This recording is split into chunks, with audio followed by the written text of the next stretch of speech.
ಅಂತ ಅನ್ಕೊಳ್ಳೋಣ, X value ಅಂತ ಅನ್ಕೊಳ್ಳೋಣ, Y value ಏನಾಗುತ್ತೆ 0 ಆಗುತ್ತೆ. ಸೊ ಎಕ್ಸ್ ಆಕ್ಸಿಸ್ ಮೇಲೆ ಟಚ್ ಆಗೋಯ್ತು ಅಂತಂದ್ರೆ ಲೈನ್ ಅದನ್ನ ನಾವು ಎಕ್ಸ್ 0 ಅಂತ ಕರಿತೀವಿ. ಎ ಕ್ರೈಟೇರಿಯಾ ಪ್ರಕಾರ ಎರಡು ಸಿಮಿಲರ್ ಟ್ರಯಾಂಗಲ್ಸ್ ಆಗ್ತವೆ, ABC triangle ADC triangle similar triangles ಆಗ್ತವೆ. So cos A divided by sine A ಅಂತಂದ್ರೆ ಕಾಟ್ ಎ ಅಂತ ಬರ್ಕೊಂತೀವಿ ಇಂಟು 1 ಬೈ ಸೈನ್ ಎ ನಾವು ಕೊಸೆಕ್ ಎ ಅಂತ ಬರ್ಕೊಂತೀವಿ. ಎ ಅನ್ನೋ ಎಷ್ಟು ತಗೊಳ್ತಾನೆ ಹಾಗಾದ್ರೆ, so 6 + 3 this is equal to 9 days ಅಂತ ಬರೀತೀವಿ. ಇನ್ನು 5 ಮಿನಿಟ್ಸ್ ಗೆ 13 ಆದ್ರೆ 1 ಮಿನಿಟ್ ಎಷ್ಟಾಗುತ್ತೆ, 1 ಮಿನಿಟ್ ಗೆ 30 ಡಿವೈಡೆಡ್ ಬೈ 5 ಅಂದ್ರೆ 5 1 5 6 ಅದಕ್ಕೆ ಹೇಳಿದ್ದು 6 ಡಿಗ್ರಿಗೆ 1 ಮಿನಿಟ್.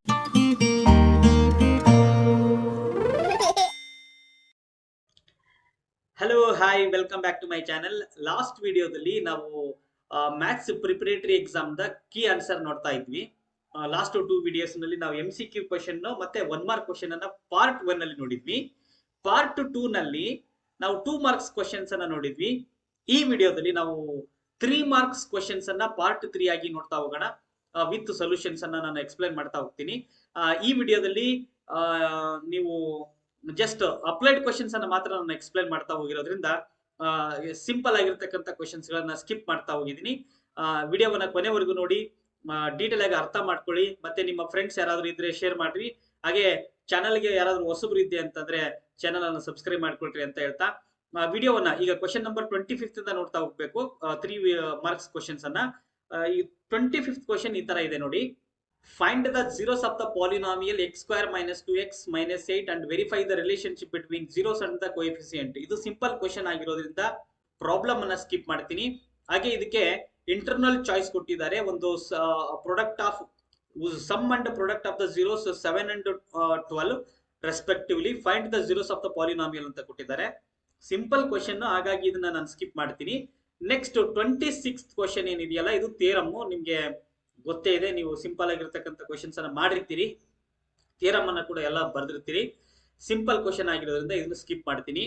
ದೆನ್ 27th ಕ್ವೆಶ್ಚನ್ ಸ್ವಲ್ಪ ಕಾಂಪ್ಲಿಕೇಟೆಡ್ ಇದೆ. ಇದರಲ್ಲಿ ಇದೆ find the ratio in which the line segment joining A of 1, -5 and b of -4, -5 is divided by the x axis ಅಂತ ಇದೆ.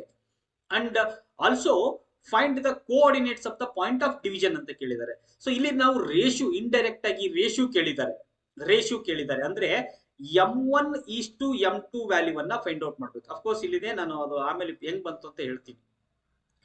m1:m2 ಅನ್ನ ಫೈಂಡ್ ಔಟ್ ಮಾಡ್ಬೇಕು. ಇಲ್ಲಿ ನೋಡ್ರಿ, ಒಂದು ಲೈನ್ ಹಿಂಗೆ ಎಕ್ಸ್ ಆಕ್ಸಿಸ್ ಗೆ ಎಲ್ಲಾದ್ರೂ ಹಿಂಗ್ ಟಚ್ ಆಯ್ತು ಅಂತಂದ್ರೆ y ವ್ಯಾಲ್ಯೂ ಐತಲ್ಲ 0 ಆಗುತ್ತೆ. ಇಲ್ಲಿಂದ ನಾವು 1 2 3 4 5 6 ಕೌಂಟ್ ಮಾಡ್ಕೊಂತ ಬರ್ತೀವಿ. ಇಲ್ಲಿಗೆ ಫಾರ್ ಎಕ್ಸಾಂಪಲ್ ಯಾವ್ದೋ ಒಂದು ಎಕ್ಸ್ ಅಂತ ಅನ್ಕೊಳ್ಳೋಣ, ಎಕ್ಸ್ ವ್ಯಾಲ್ಯೂ ಅಂತ ಅನ್ಕೊಳ್ಳೋಣ, y ವ್ಯಾಲ್ಯೂ ಏನಾಗುತ್ತೆ 0 ಆಗುತ್ತೆ.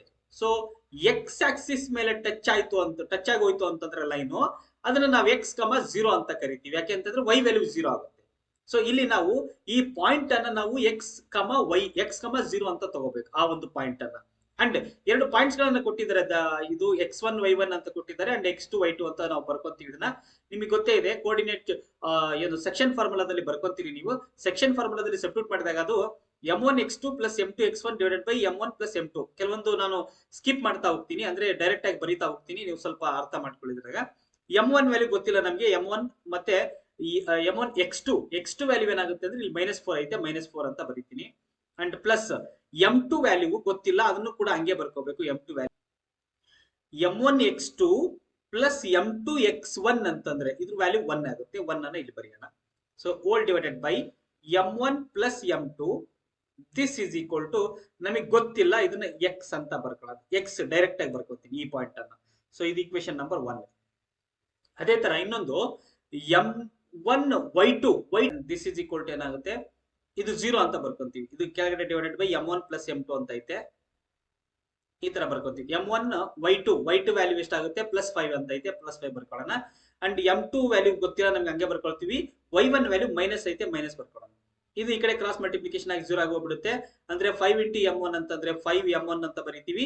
ದಿಸ್ ಇಸ್ ಈಕ್ವಲ್ ಟು, ಇದನ್ನ ಆ ಕಡೆ ಶಿಫ್ಟ್ ಮಾಡಿದಾಗ -5m2 ಅಂತ ಆಗುತ್ತಲ್ಲ, ಅದ ಕಡೆ ಹೋದೆ ಅಂತಂದ್ರೆ +5m2 ಅಂತ ಆಗುತ್ತೆ. ಇದು ಕ್ಯಾನ್ಸಲ್ ಮಾಡ್ತೀವಿ. therefore m1 divided by m2 this is equal to 1 ಅಂತ ಬರುತ್ತೆ. 1/1 ಅಂತ ಬರ್ಕೊಂತೀವಿ. ರೇಷಿಯೋ ಏನಾಗುತ್ತೆ ಅಂತಂದ್ರೆ 1:1 ಅಂತ ಆಗುತ್ತೆ. ಅದನ್ನ ನಾನು ಇಲ್ಲಿ ಬರ್ದಿದ್ದೀನಿ. m1:m2 value, m1 m2 value ಗೊತ್ತಾಯ್ತು. ಅದನ್ನ ಇಲ್ಲಿ x ಈಕ್ವೇಶನ್ ನಂಬರ್ 1 ಅಲ್ಲಿ ಸಬ್ಸ್ಟಿಟ್ಯೂಟ್ ಮಾಡಿದಾಗ ನಮಗೆ 1 × -4 ಅಂತಂದ್ರೆ -4 ಬರೀತೀವಿ. ಪ್ಲಸ್ ಇದು 1 ಆಗುತ್ತೆ, 1 1 ಆಗುತ್ತೆ, ಡಿವೈಡೆಡ್ ಬೈ ಇಲ್ಲಿ 2 ಆಗುತ್ತೆ. This is equal to x. ಇಲ್ಲಿ -4 ನಲ್ಲಿ 1 ಸಬ್ಟ್ರಾಕ್ಷನ್ ಮಾಡಿದ್ರೆ -3 ಬರುತ್ತೆ. -3 ಡಿವೈಡೆಡ್ ಬೈ 2 ಅಂತ ಬರುತ್ತೆ. ದಿಸ್ ಇಸ್ ಎಕ್ಸ್ ಕೋಆರ್ಡಿನೇಟ್ ಅನ್ನ ಫೈಂಡ್ ಔಟ್ ಮಾಡಿದೀವಿ. ವೈ ಕೋಆರ್ಡಿನೇಟ್ ಆಫ್ ಕೋರ್ಸ್ ನಿಮ್ಗೆ ಗೊತ್ತೇ ಇದೆ. y ಇಸ್ ಈಕ್ವಲ್ ಟು ಇಲ್ಲಿ ಆಲ್ರೆಡಿ 0 ತಗೊಂಡ್ಬಿಟ್ಟಿದೀವಿ ನಾವು ಇದನ್ನ. ಹಾಗಾಗಿ y ಇಸ್ ಈಕ್ವಲ್ ಟು ಏನಾಗುತ್ತೆ 0. ಸೊ ಕೋಆರ್ಡಿನೇಟ್ಸ್ -3/2 ಅಂಡ್ 0 ಅಂತ ಆಗುತ್ತೆ. ಈ ಒಂದು ಕೋಆರ್ಡಿನೇಟ್ಸ್ ರೇಷಿಯೋ ಏನಾಗುತ್ತೆ 1:1 ಅಂತ ಆಗುತ್ತೆ. ಹಿಂಗೆ 27th ಒನ್ನಿಗೆ ನಾವು ಸೊಲ್ಯೂಷನ್ ಅನ್ನು ಫೈಂಡ್ ಔಟ್ ಮಾಡ್ತಾ ಹೋಗ್ತೀವಿ.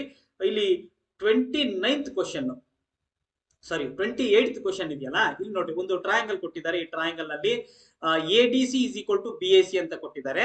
ಈಗ ನಾವು AC² is equal to BC into CD ಅಂತ ಪ್ರೂವ್ ಮಾಡಬೇಕು. ಇಲ್ಲಿ ಒಂದು ಟ್ರಯಾಂಗಲ್ ಅಲ್ಲಿ ಈ ADC, ಈ ಟ್ರಯಾಂಗಲ್ ಅಲ್ಲಿ ಇದು ಎ ಪಾಯಿಂಟ್, ಇದು B, ಇದು C, ಇದು D ಐತೆ.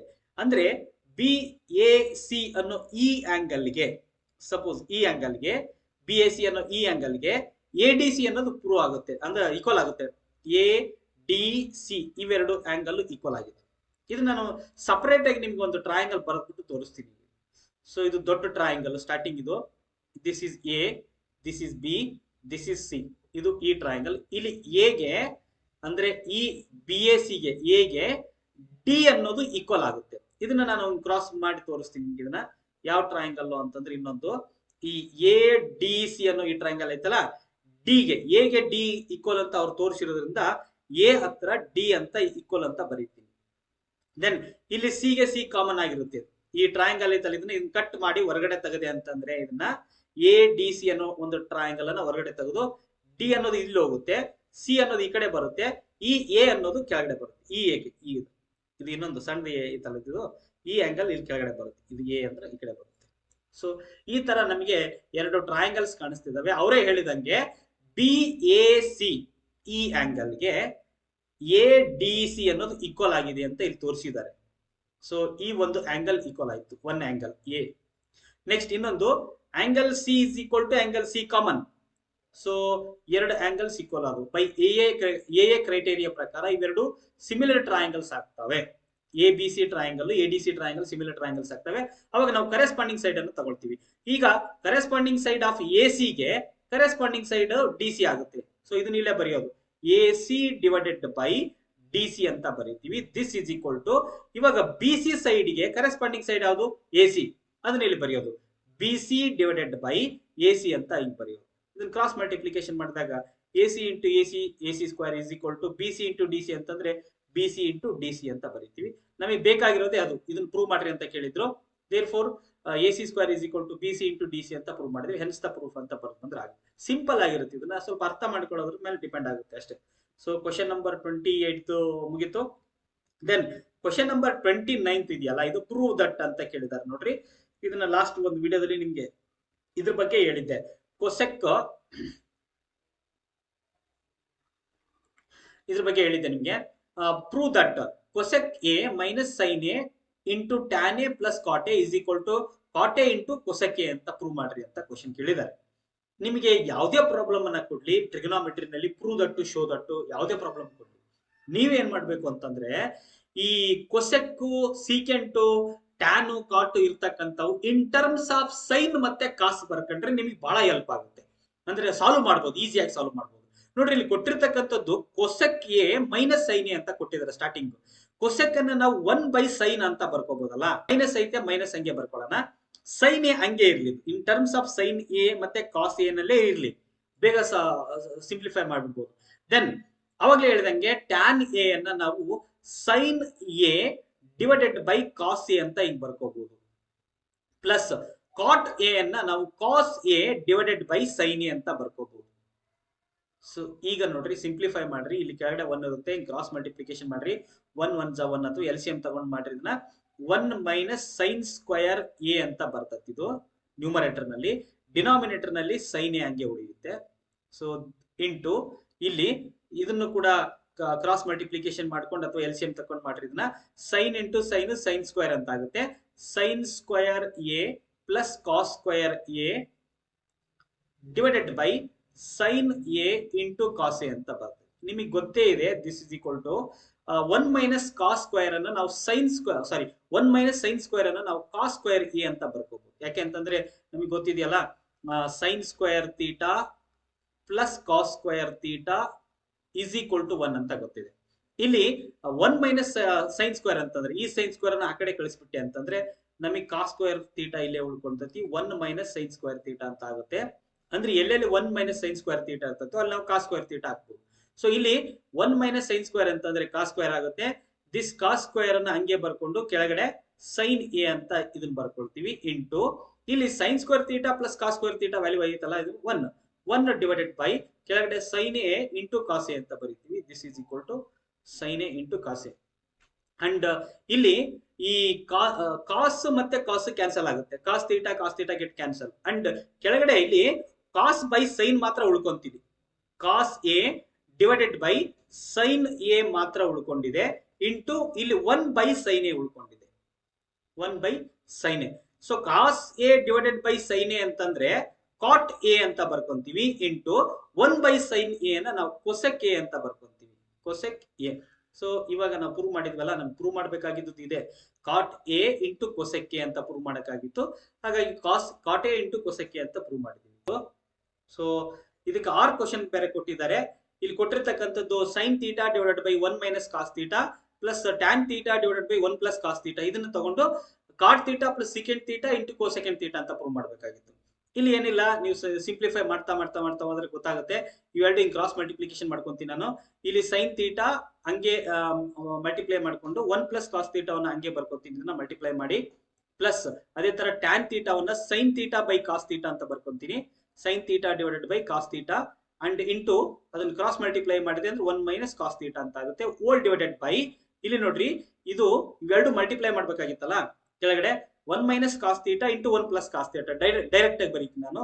1 ಮೈನಸ್ ಕಾಸ್ ಸ್ಕ್ವೇರ್ ಥೀಟಾ ಅಂತ ಆಗುತ್ತೆ. ನಮಗೆ ಗೊತ್ತಿದೆ A plus B into A minus B ಅಂತಂದ್ರೆ A square minus B square ಅಂತ ಬರೀತೀವಲ್ಲ, ಹಂಗಾಗಿ ಕೆಲವೊಂದು ಡೈರೆಕ್ಟ್ ಆಗಿ ಬರೀತಾ ಹೋಗ್ತೀನಿ ನಾನು. ಇದು ಎ ಪ್ಲಸ್ ಬಿ, ಇದು A minus B.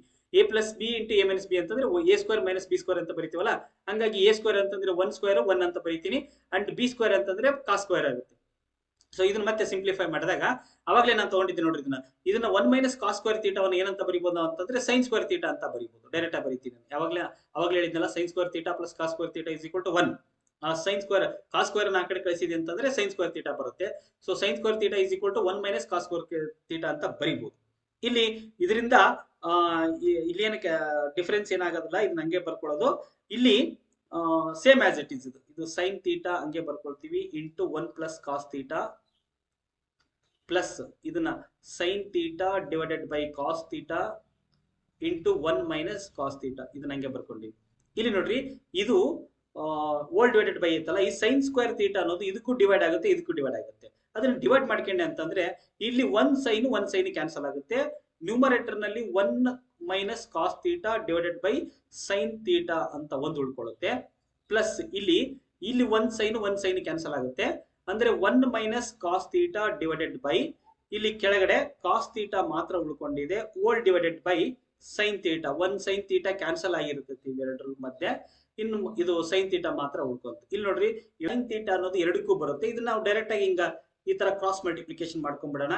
So 1 minus cos theta into cos theta plus 1 minus cos theta whole divided by cos theta ಹಿಂಗಾಗುತ್ತೆ. ಇದಕ್ಕೆ whole divided by sine theta, ಇಲ್ಲಿ ಕೆಳಗಡೆ ಸೈನ್ ಥೀಟಾ ಐತಿ. ಈ ಕಾಸ್ ಥೀಟಾವನ್ನ ಕೆಳಗಡೆ ತಗೊಂಡ್ಬಂದ್ಬಿಡೋಣ. ದಿಸ್ ಇಸ್ ಈಕ್ವಲ್ ಟು ಏನಾಗುತ್ತೆ ಅಂದ್ರೆ ಇಲ್ಲಿ ಮಲ್ಟಿಪ್ಲಿಕೇಶನ್ ಮಾಡೋಣ. ಕಾಸ್ ಥೀಟಾ ಇಂಟು 1 ಅಂತಂದ್ರೆ cos theta minus cos into cos ಅಂತಂದ್ರೆ ಕಾಸ್ ಸ್ಕ್ವೇರ್ ಥೀಟಾ ಆಗುತ್ತೆ plus 1 minus cos theta whole divided by sine theta into cos theta. Sorry, minus into minus plus ಆಗುತ್ತೆ ಇದು. ಇಲ್ಲಿ ಕಾಸ್ ಥೀಟಾ ಗೆಟ್ ಕ್ಯಾನ್ಸಲ್. ಇನ್ನೇನು ಉಳ್ಕೊಂತೈತಿ ಅಂತಂದ್ರೆ cos square theta plus 1 divided by sine theta into cos theta ಅಂತ ಬರೀತೀವಿ. ಇದೇನಾಗುತ್ತೆ ಅಂದ್ರೆ ಈ ಸೈನ್ ಥೀಟಾ ಕಾಸ್ ಥೀಟಾ ಅನ್ನೋದು ಇದಕ್ಕೂ ಡಿವೈಡ್ ಆಗುತ್ತೆ, ಇದಕ್ಕೂ ಡಿವೈಡ್ ಆಗುತ್ತೆ. ಅವಾಗ cos square theta divided by sine theta into cos theta plus 1 divided by sine theta into cos theta ಅಂತ ಬರಿತೀವಿ. ಇಲ್ಲಿ 1 ಕಾಸು ಕ್ಯಾನ್ಸಲ್ ಆಗುತ್ತೆ. ಇನ್ ಕಾಸ್ ಬೈ ಸೈನ್ ಅಂತಂದ್ರೆ ಕಾಟ್ ಥೀಟಾ ಅಂತ ಬರಿತೀವಿ. Cot theta plus 1 by sine theta ಅಂತಂದ್ರೆ ಸೆಕೆಂಡ್ ಥೀಟಾ ಆಗುತ್ತೆ ಅಂಡ್ 1 ಬೈ ಕಾಸ್ ಥೀಟಾ ಅಂತಂದ್ರೆ ಕೋಸೆಕ್ ಥೀಟಾ ಅಂತ ಆಗುತ್ತೆ. ಈ ತರ ನಾವು 29th ಕ್ವಶನ್ ಗೆ ನಾವು ಸಾಲ್ವ್ ಮಾಡ್ತಾ ಹೋಗ್ತೀವಿ. ಅಂಡ್ 29 30th ಕ್ವಶನ್ ಇದೆಯಲ್ಲ, ಇದು ಸಿಂಪಲ್ ಆಗಿರ್ತಕ್ಕಂಥ question. Find the mean or mode ಅಂತ ಕೇಳಿದ್ದಾರೆ. ಇದನ್ನು ನೀವು ಡೈರೆಕ್ಟ್ ಆಗಿ ಫೈಂಡ್ ಔಟ್ ಮಾಡ್ತಾ ಹೋಗ್ತೀರಿ. ನೆಕ್ಸ್ಟ್ 31st ಕ್ವಶನ್ ಈ ತರ ಇದೆ ನೋಡ್ರಿ. 2 persons A and B start the same type of work at the same time separately ಅಂತ ಕೊಟ್ಟಿದ್ದಾರೆ. B takes 3 days less than A to complete the work. If they work for 4 more days, then the product of their working days will be equal to 130. Find the number of days taken by the person A and B to complete the given work. ಇಲ್ಲಿ simple ಆಗಿ ನೀವು ಕೊಟ್ಟಿರ್ತಕ್ಕಂಥ ಡಾಟಾವನ್ನ ಅರ್ಥ ಮಾಡಿಕೊಂಡು 1 by 1 ಬರಿತಾ ಹೋಗ್ಬೇಕು. For example ನಾನು ಇದನ್ನ ಎ ಮತ್ತೆ ಬಿ ಅನ್ನೋ ಸಬ್ಜೆಕ್ಟ್ ಹುಡುಕಿದ್ರೆ ಎ ಮತ್ತೆ ಬಿ ಅನ್ನೋ ಪರ್ಸನ್ಸ್ ಇದ್ದಾರೆ. ಇಲ್ಲಿ ಬಿ ಅನ್ನೋನು 3 days ಲೆಸ್ ತಗೊಳ್ತಾನೆ. ಎಗಿಂತ ಕಂಪೇರ್ ಮಾಡಿದ್ರೆ, ಎಗೆ ಕಂಪೇರ್ ಮಾಡಿದ್ರೆ 3 days ಲೆಸ್ ತಗೊಳ್ತಾನೆ. ಎ ಅನ್ನೋನು 10 days ತಗೊಂಡೆ ಅಂತಂದ್ರೆ ಬಿ ಅನ್ನೋನು 7 days ತಗೊಳ್ತಾನೆ. 3 days ಲೆಸ್ ಆಗುತ್ತೆ. ಸೊ ನಾವೀಗ ಸಪೋಸ್ ಬಿ ಅನ್ನೋನು ಎಕ್ಸ್ ಡೇಸ್ ಅಂತ ತಗೊಂಡ್ರೆ ಅವಾಗ ಎನ ಡೇಸ್ ಎಷ್ಟಾಗ್ತವೆ? ಎಕ್ಸ್ ಪ್ಲಸ್ 3 days ಆಗ್ತವೆ. ಇದನ್ನ ನಾವಿಲ್ಲಿ ಬರ್ಕೊಳ್ತೀವಿ. ಅವರಲ್ಲಿ ಮೆನ್ಷನ್ ಮಾಡಿದ್ದಾರೆ 4 days ವರ್ಕ್ ಮಾಡ್ತಾರೆ ಅಂತ ಹೇಳಿದ್ದಾರೆ. ಸೊ ಅವಾಗ ಬಿ ಇಂದ ಏನಾಗುತ್ತೆ ಅಂತಂದ್ರೆ ಎಕ್ಸ್ ಪ್ಲಸ್ 4 ಆಗುತ್ತೆ. ಎದ್ ಏನಾಗುತ್ತೆ ಅಂತಂದ್ರೆ ಎಕ್ಸ್ ಪ್ಲಸ್ 3 ಪ್ಲಸ್ 4 ಅಂತಂದ್ರೆ ಎಕ್ಸ್ ಪ್ಲಸ್ 7 ಆಗುತ್ತೆ. ಇವೆರಡು ಮಲ್ಟಿಪ್ಲೈ ಮಾಡಿದ್ರೆ ಆನ್ಸರ್ 130 days ಅಂತ ಅವರೇ ಕೊಟ್ಟಿದ್ದಾರೆ ನೋಡ್ರಿ. ಈ ತರ ಕೊಟ್ಟಿದ್ದಾರೆ. ಇವಾಗ ಇದನ್ನ ಒಂದು ಕ್ವಾಡ್ರಾಟಿಕ್ ಇಕ್ವೇಶನ್ ಫಾರ್ಮಿಂಗ್ ಬರ್ಕೊಂಡು ಸಿಂಪ್ಲಿಫಿಕೇಶನ್ ಮಾಡಿದಾಗ ನಮಗೆ x square plus 11x minus 102 is equal to 0 ಅನ್ನೋ ಒಂದು ಕ್ವಾಡ್ರಾಟಿಕ್ ಇಕ್ವೇಶನ್ ಬರುತ್ತೆ. ಇವೆರಡು ಮಲ್ಟಿಪ್ಲಿಕೇಶನ್ ಮಾಡಿ ಒಂದು ಕ್ವಾಡ್ರಾಟಿಕ್ ಸ್ಟ್ಯಾಂಡರ್ಡ್ ಫಾರ್ಮಿಗೆ ತಗೊಂಡ್ಬಂದಾಗ ಈ ತರ ಬರುತ್ತೆ. ಇಲ್ಲಿ ನಾವು ಎಕ್ಸ್ ವ್ಯಾಲ್ಯೂವನ್ನ ಫೈಂಡ್ ಔಟ್ ಮಾಡಿದ್ರೆ first number by factorisation method ಅಲ್ಲಿ ಸಾಲ್ವ್ ಮಾಡಿದಾಗ ಎಕ್ಸ್ ಈಸ್ ಈಕ್ವಲ್ ಟು 6 ಅಂತ ಬರುತ್ತೆ. ಅಂದ್ರೆ ನಾವು ಇದನ್ನ ಡೈರೆಕ್ಟ್ ಆಗಿ ಹೇಳ್ತೀನಿ ನಿಮಗೆ. ಎಕ್ಸ್ ವ್ಯಾಲ್ಯೂವನ್ನ ಫೈಂಡ್ ಔಟ್ ಮಾಡಿದೀವಿ. ಎಕ್ಸ್ ಈಸ್ ಈಕ್ವಲ್ ಟು 6 ಅಂತ ಬರುತ್ತೆ. ಎಕ್ಸ್ ವ್ಯಾಲ್ಯೂ 6 ಬಂತು ಅಂತಂದ್ರೆ ಇದು ಬಿ ನ ವರ್ಕ್, ಬಿ ಡೇಸ್ ಅಂತ ಕರಿತೀವಿ. ಬಿ ಅನ್ನೋನು ಎಷ್ಟು ಡೇಸ್ ತಗೊಂಡಿದ್ದಾನೆ? 6 days ತಗೊಂಡಿದ್ದಾನೆ. ಎ ಅನ್ನೋನು ಎಷ್ಟು ತಗೊಳ್ತಾನೆ ಹಂಗಾದ್ರೆ? So 6 plus 3 this is equal to 9 days ಅಂತ ಬರೀತೀವಿ. ಇನ್ನು ಶಾರ್ಟ್ ಕಟ್ ಆಗಿ ನಾನು ಹೇಳಿದ್ದೀನಿ. ಎ ಮತ್ತೆ ಬಿ ಅನ್ನೋನು 6 days ತಗೊಂಡೆ ಅಂತಂದ್ರೆ ಎ ಅನ್ನೋನು 9 days ತಗೊಳ್ತಾನೆ ಅಂತಂದೇಳಿ ಈ ತರ ಶಾರ್ಟ್ ಕಟ್ ಮೆಥಡ್ ಅಲ್ಲಿ ನಾನು ಎಕ್ಸ್ಪ್ಲೈನ್ ಮಾಡಿದ್ದೀನಿ. ಉಳಿದಿರ್ತಕ್ಕಂಥ ಪ್ರಾಬ್ಲಮ್ ಅನ್ನ ಅಂದ್ರೆ ಸಿಂಪ್ಲಿಫಿಕೇಶನ್ ಎಲ್ಲ ನೀವು ಮಾಡ್ಕೋಬೇಕು. ದೆನ್ 32nd ಕ್ವಶನ್ ಇದೆಯಲ್ಲ, ಇದು simple question. 3 fair coins are tossed simultaneously. Find the probability of getting outcomes as only 2 heads, at least 1 tail, all heads or all tails. ಇದು ನಾನು ಸಿಂಪ್ಲಿಫಿಕೇಶನ್ ಮಾಡಿದ್ದೀನಿ. ರೆಫರೆನ್ಸಿಗೆ ಬೇಕಾದ್ರೆ ನೋಡ್ಕೋಬಹುದು ನೀವು. ಇದು 32nd ಕ್ವಶನ್ ಆಯ್ತು. 33rd ಕ್ವಶನ್ ಏನಿದೆಯಲ್ಲ, ಇದು ಅಷ್ಟೇ ಸಿಂಪಲ್ ಆಗಿರ್ತಕ್ಕಂಥ ಕ್ವಶನ್. ಥೀಟಾ ವ್ಯಾಲ್ಯೂ ಕೊಟ್ಟಿದ್ದಾರೆ, that is 120 degree. And area of the sector ನ ಅವರೇ ಫೈಂಡ್ ಔಟ್ ಮಾಡ್ಬಿಟ್ಟಿದ್ದಾರೆ. ಅಂದ್ರೆ theta divided by 360 degree into pi r square ಅನ್ನ ಇದ್ರ ವ್ಯಾಲ್ಯೂವನ್ನ ಅವರೇ ಫೈಂಡ್ ಔಟ್ ಮಾಡ್ಬಿಟ್ಟಿದ್ದಾರೆ. ದಟ್ ಈಸ್ 462 ಅಂತ ಫೈಂಡ್ ಔಟ್ ಮಾಡಿ ಕೊಟ್ಬಿಟ್ಟಿದ್ದಾರೆ. ಇಲ್ಲಿ ನೀವೇನ್ ಮಾಡ್ಬೇಕು ಅಂತಂದ್ರೆ ಆರ್ ವ್ಯಾಲ್ಯೂವನ್ನ ಫೈಂಡ್ ಔಟ್ ಮಾಡ್ಬೇಕು ಫಸ್ಟ್ ಇಲ್ಲಿ. ಸೊ ಥೀಟಾ ವ್ಯಾಲ್ಯೂ 120 ಹಾಕೊಂಡು 120 divided by 360 into 22 divided by 7 into r value ಗೊತ್ತಿಲ್ಲ, ಆರ್ ಸ್ಕ್ವೇರ್ ಅಂತ ಹಂಗೆ ಬರ್ಕೊಂಡು 462 ಅಂತ ಬರ್ಕೊಂತೀವಿ. ಇದೆಲ್ಲ ಸಿಂಪ್ಲಿಫೈ ಮಾಡಿದಾಗ ನಮಗೆ R square is equal to 441 ಅಂತ ಬರ್ತೈತಿ. R is equal to 21 centimetre ಅಂತ ಬರುತ್ತೆ. So R value find out ಮಾಡಿದೀವಿ. ಈಗ ಅವ್ರು ಏನ್ ಕೇಳಿದ್ದಾರೆ ಅಂದ್ರೆ find the length of an arc of a circle ಅಂತ ಕೇಳಿದ್ದಾರೆ. So length of an arc of a circle find out ಮಾಡೋದಕ್ಕೆ theta divided by 360 degree into 2 pi r ಅಂತ ಬರೀತೀವಿ. ಇದಕ್ಕೆ ಆರ್ ವ್ಯಾಲ್ಯೂವನ್ನ ನೀವು ಫೈಂಡ್ ಔಟ್ ಮಾಡಿದೀವಲ್ಲ 21 ಸೆಂಟಿಮೀಟರ್ ಅಂತ, ಅದನ್ನ ಇಲ್ಲಿ ಹಾಕೊಂಡು ಸಬ್ಸ್ಟಿಟ್ಯೂಟ್ ಮಾಡಿದಾಗ ನಮಗೆ 44 ಸೆಂಟಿಮೀಟರ್ ಅಂತ ಬರುತ್ತೆ ಆರ್ ವ್ಯಾಲ್ಯೂ. ಅದನ್ನ ನೀವು ಸಪರೇಟ್ ಆಗಿ ಇಂಡಿವಿಜುವಲ್ ಕ್ಯಾಲ್ಕುಲೇಟ್ ಮಾಡ್ಕೊಳ್ಳಿ. ದೆನ್ ಇದಕ್ಕೆ ಇಂಟರ್ನಲ್ ಚಾಯ್ಸ್ ಕೊಟ್ಬಿಟ್ಟಿದ್ದಾರೆ ನೋಡ್ರಿ. ಇನ್ನೊಂದು, the minute hand of the clock is 18 centimetre long. The minute hand of a clock is 18 centimetre long. ಇದು ಎಕ್ಸರ್ಸೈಸ್ ಅಲ್ಲೇ ಒಂದು ಕ್ವಶನ್ ಈ ತರ ಬಂದಿದೆ. ಅಂದ್ರೆ r is equal to given, r is equal to 18 centimetre. Next ಇದರಲ್ಲಿ theta ವ್ಯಾಲ್ಯೂವನ್ನ ಕೊಟ್ಟಿಲ್ಲ ನಿಮ್ಗೆ. ಸೊ ಇದು ಕ್ವಶನ್ ಬರೋದೇ ಒಂದು ಏರಿಯಾಸ್ ರಿಲೇಟೆಡ್ ಟು ಸರ್ಕಲ್ಸ್ ನಲ್ಲಿ ಒಂದೇ ಒಂದು ಕ್ವಶನ್ ಬರುತ್ತೆ. ಅದರಲ್ಲಿ ಥೀಟಾ ವ್ಯಾಲ್ಯೂ ಆರ್ ವ್ಯಾಲ್ಯೂ ಗೊತ್ತಾಯ್ತು ಅಂತಂದ್ರೆ ನೀವು ಈಸಿಯಾಗಿ ಸಾಲ್ವ್ ಮಾಡಬಹುದು. ಇಲ್ಲಿ ಆರ್ ವ್ಯಾಲ್ಯೂವನ್ನ ಅವ್ರು ಇಂಡೈರೆಕ್ಟ್ ಆಗಿ ಹೇಳಿದ್ದಾರೆ. ಇಲ್ಲಿ ಥೀಟಾ ವ್ಯಾಲ್ಯೂವನ್ನ ನಾವು ಫೈಂಡ್ ಔಟ್ ಮಾಡ್ಕೋಬೇಕು, ಅದನ್ನು ಕೂಡ ನಾವು ಇಂಡೈರೆಕ್ಟ್ ಆಗಿ ಫೈಂಡ್ ಔಟ್ ಮಾಡ್ಕೋಬೇಕು. ನೋಡಿ ಇಲ್ಲಿ 35 ಮಿನಿಟ್ಸ್ ಅಂತ ಕೇಳಿದ್ದಾರೆ. ನಿಮಗೆ ಗೊತ್ತಿರಲಿ 6 ಡಿಗ್ರಿಗೆ 1 ಮಿನಿಟ್. ಈಗ ಒಂದು ಕ್ಲಾಕ್ ಅಲ್ಲಿ ಹಿಂಗ ಈ ತರ ಕ್ಲಾಕ್ ನಲ್ಲಿ 15 ಮಿನಿಟ್ಸ್ ಈ ತರ 90 ಡಿಗ್ರಿ ಆಗುತ್ತೆ, ಹೌದಾ? 15 ಮಿನಿಟ್ಸಿಗೆ 90 ಡಿಗ್ರಿ. ಹಂಗಾದ್ರೆ 5 ಮಿನಿಟ್ಸ್ಗೆ ಎಷ್ಟಾಗುತ್ತೆ? 5 ಮಿನಿಟ್ಸ್ಗೆ ಅಂತಂದ್ರೆ ಇದನ್ನ ಡಿವೈಡೆಡ್ ಬೈ 3 ಮಾಡ್ತೀವಿ, ಎಷ್ಟಾಗುತ್ತೆ? 30 ಡಿಗ್ರಿ ಬರುತ್ತೆ. So 5 ಮಿನಿಟ್ಸ್ಗೆ 30 degree, 10 ಮಿನಿಟ್ಸ್ಗೆ 60 degree and 15 ಮಿನಿಟ್ಸ್ಗೆ 90 degree. ಈ ತರ 5 ಮಿನಿಟ್ಸ್ಗೆ 13 ಆದ್ರೆ 1 ಮಿನಿಟ್ಗೆ ಎಷ್ಟಾಗುತ್ತೆ? 1 ಮಿನಿಟ್ಗೆ 30 ಡಿವೈಡೆಡ್ ಬೈ 5 ಅಂದ್ರೆ 5 1 5 6. ಅದಕ್ಕೆ ಹೇಳಿದ್ದು 6 ಡಿಗ್ರಿಗೆ 1 ಮಿನಿಟ್. 6 ಡಿಗ್ರಿಗೆ 1 ಮಿನಿಟ್ ಆದ್ರೆ ಅಂತದ್ದು 35 ಮಿನಿಟ್ಸ್ ಕೊಟ್ಟಿದ್ದಾರೆ ಅವರೇ. 35 ಮಿನಿಟ್ಸ್ಗೆ ಎಷ್ಟಾಗುತ್ತೆ? 35 ಇಂಟು 6 ಮಲ್ಟಿಪ್ಲೈ ಮಾಡಿದ್ರೆ 210 ಬರುತ್ತೆ. ದೇರ್ಫೋರ್ ಇಂಡೈರೆಕ್ಟ್ ಆಗಿ ಥೀಟಾ ಇಸ್ ಈಕ್ವಲ್ ಟು 210 ಅಂತ ತಗೊಂಡು ಈಗ ಅವ್ರೇನ್ ಕೇಳಿದ್ದಾರೆ? Area swept by the minute and in 35 minutes ಅಂತ ಕೇಳಿದ್ರಿಂದ ಥೀಟಾ ವ್ಯಾಲ್ಯೂ ಸಿಕ್ಕಿದೆ, ಆರ್ ವ್ಯಾಲ್ಯೂ ಸಿಕ್ಕಿದೆ. ಇದನ್ನ ಡೈರೆಕ್ಟ್ ಆಗಿ ನಾವು ಈ ಫಾರ್ಮುಲಾದಲ್ಲಿ ಸಬ್ಸ್ಟಿಟ್ಯೂಟ್ ಮಾಡಿದಾಗ ನಮಗೆ ಇಲ್ಲಿ theta divided by 360 degree into pi r square ಅಂತ ಹಾಕೊಂಡು ಈ ಒಂದು ಫಾರ್ಮುಲಾದಲ್ಲಿ ಸಬ್ಸ್ಟಿಟ್ಯೂಟ್ ಮಾಡಿದಾಗ ನಮಗೆ 594 ಸ್ಕ್ವೇರ್ ಸೆಂಟಿಮೀಟರ್ ಅಂತ ಬರುತ್ತೆ. ಇದನ್ನ ನಾನು ಸಿಂಪ್ಲಿಫೈ ಮಾಡಿದ್ದೀನಿ. ಈ ತರ ನೀವು 3 ಮಾರ್ಕಿಂದ ನೋಡ್ಕೋಬಹುದು. Then we will move to the 4 marking question, some applied questions ಗಳನ್ನ ಮುಂದಿನ ವಿಡಿಯೋದಲ್ಲಿ ಮತ್ತೆ ನಾನು ತಗೊಂಡ್ ಬರ್ತೀನಿ. ಅಲ್ಲಿವರೆಗೂ ನನ್ನ ಚಾನಲ್ ನ ನೋಡ್ತಾ ಇರಿ ಅಂತ ಹೇಳ್ತಾ ಥ್ಯಾಂಕ್ ಯು ಆಲ್.